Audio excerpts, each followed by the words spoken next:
kaç kere yaralandım, yar değil uğruna her gün yandım. Bir sokmam onuyla bir beyaz kefeni giymeyi aşkıyla göze aldım. Derdine dermanım, gönlüne ferman, sen benim cananım yar. Ayrılık bitecek, gözyaşın dinecek, bu günler geçecek yar.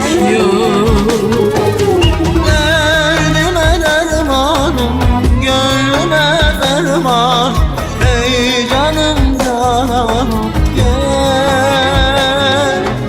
Ayrılık zor olur, yüreğim köz olur, gitme ne olur.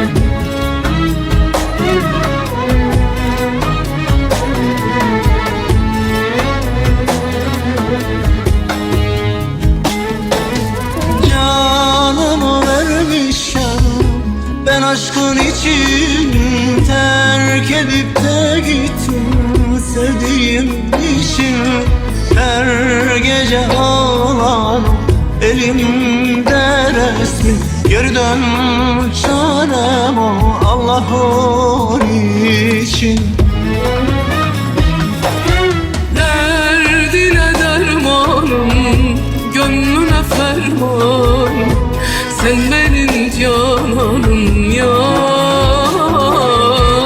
Ayrılık bitecek, gözyaşın dinecek, bu günler geçecek yar.